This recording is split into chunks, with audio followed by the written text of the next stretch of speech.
By now, if you covered all of the Nmap videos that we did, you should have an intermediate knowledge of Nmap.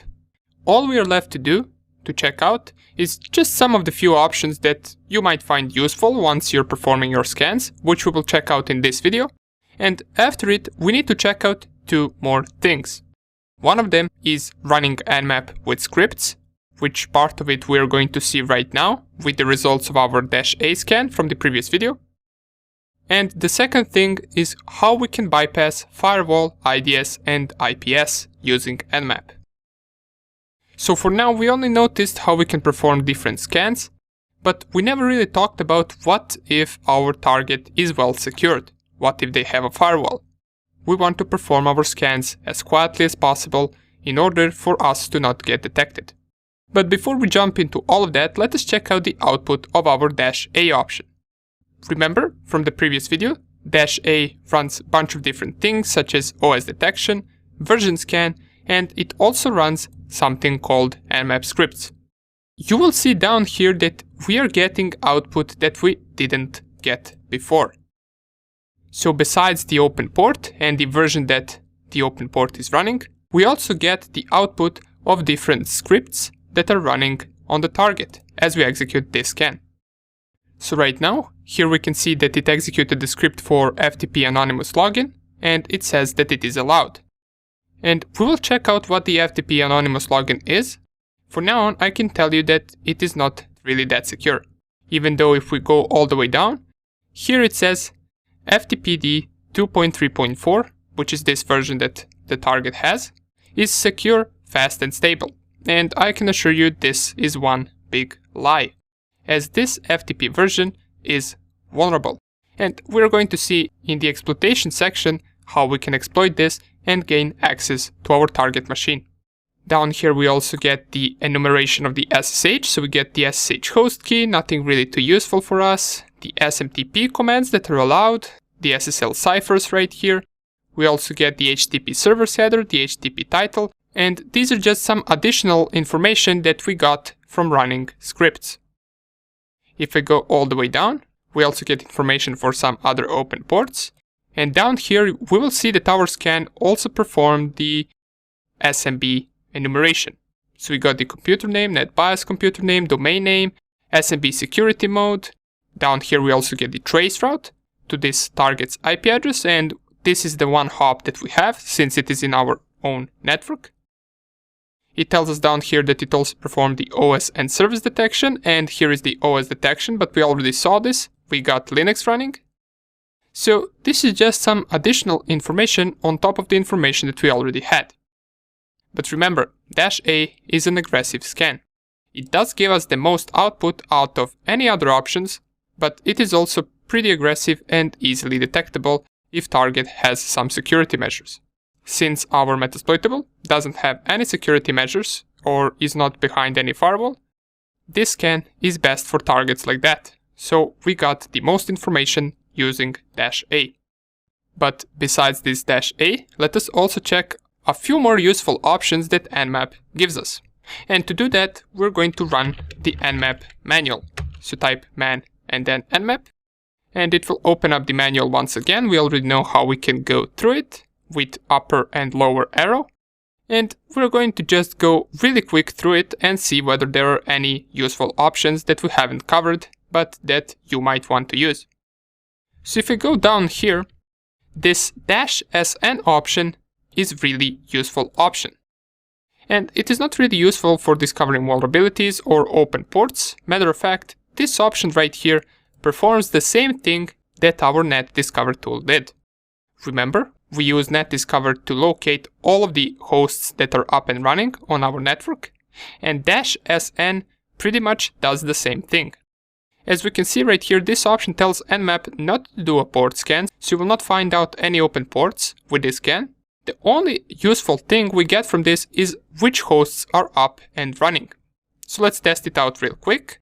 And this is a scan that you would use probably on multiple machines to discover which ones are up and which ones aren't, but you can also use it on one machine if you'd like. For this scan, I will use my home network, so -SN and then 192.168.1.1-255. If I press enter, This should pretty much in just a few seconds, and here it is. It will give us which hosts are currently up. We get their IP addresses. So 192.168.1.10, this is my laptop. We get the Metasploitable, we get Windows 10 probably, and we get my router. So instead of netdiscover, you can use this to figure out which hosts are up. But for me personally, I like netdiscover output a little bit better than this one. This right here looks a little bit messy. Okay, so the second thing that I want to show you is -P option. And this is an actual option that you will use a lot. So for this, we're going to scan our Metasploitable, so change the IP address to the Metasploitable IP address. And what -P option is simply you can specify what range of port you want to scan with Nmap. So remember, when we perform any other scan, it scans top 1000 ports.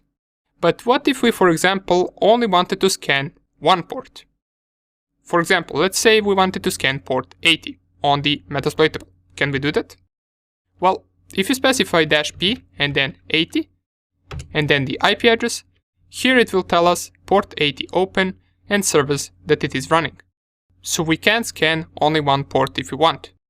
This option is useful if you're only attacking one port and you don't want to bother really and let Nmap scan 1000 port when you only want to enumerate one single port.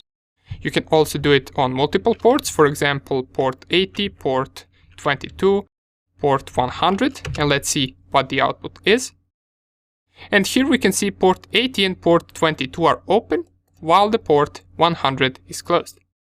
We separate different ports with comma, and instead of separating them with comma, if you want to scan a range of ports, you can also do this. You can do port 1 to port 100. And here are the results. Not shown, 94 closed ports, and we got 6 ports that are open in first 100 ports. And remember when I told you that there are over 65,000 ports? Well, this is the option that we can use in order to scan all 65,000. If I type the same command, just I scan from 1 to 65,535 and press enter, this scan will take longer than any previous scan that we did, since it is scanning 65,000 ports. Here we can see the output, it finished in 7.74 seconds, and here are all the open ports that it managed to discover. Here are some of the ports that we never really discovered with previous scans that we did in last few videos. So this is really useful.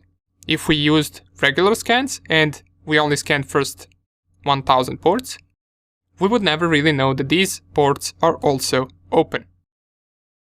Now, on the contrary, instead of scanning 1000 ports or 65,000 ports, we can use a cool option, which is -F, and it is capital F. And what this option does is, instead of scanning 1000 ports, it scans first 100 ports. So in case you want to perform a quicker scan, and you also want to scan top 100 used ports, you would use the -F option. If I press enter, you can see it finished in less than 1 second, and it scanned top 100 ports. Now this doesn't mean that it scanned port from 1 to 100, this simply means it scanned first 100 ports that are usually most used. So we got 21, 22, 25, 53, and a bunch of others as well. But whenever you really want to find out everything you can about the target, this scan will be more useful. The one where we scan 65,000 ports, since you can see there are a lot more ports that are open than with this scan. Okay, cool. Let me show you one more option before we proceed to the next video. And that option is how to output an Nmap scan. So there are a few ways that we can do that. If I run Nmap and then we use the scene scan, which we covered, and let's say we scan the Metasploitable, there are 2 ways that we can do this. If we want the output to be inside of a file, we can use 2 arrows to the right and then output of scan.txt. Let me see, you requested the scan type which requires root privileges, so let us run it with root. And press enter, type in password, and you will see we get no output to our terminal. That is because all of the output is stored in this file. If we use the cat command to output the results, here is our scan that is being stored inside of this file. So this is useful once you want to, for example, add this to your report, so you just save it in a file and then later on copy and paste this on a report. Another way that you can do this, in case you want the results to be saved both in a file and also outputted in your terminal, we can use the -on option. So -on, I'm not sure if it is with capital N or lowercase n. We're going to check that out with the help menu. So let's go to the output settings, and it is -on option. And we can see right here -on option is output scan in normal. So we can simply just save this in a normal file. If you want some other file type, you can use OX for the XML. And we got some other options here as well that you might find interesting. For now on, we're just going to check out this one. So if I go down here and type nmap -on and then -ss, of course we need to run this with sudo. And we specify 192.168.1.5. Output file begins with, we need to specify the name of the file that we want to save it, so let's just call it output. And here it is, we get the output to our terminal, but if I also type ls and cat the output file, we also get the results saved inside of this file. Okay, great. These are just some of the basic options that I wanted to mention, since you might find them useful. And by now, as I already told you, you can consider yourself an intermediate Nmap scanner.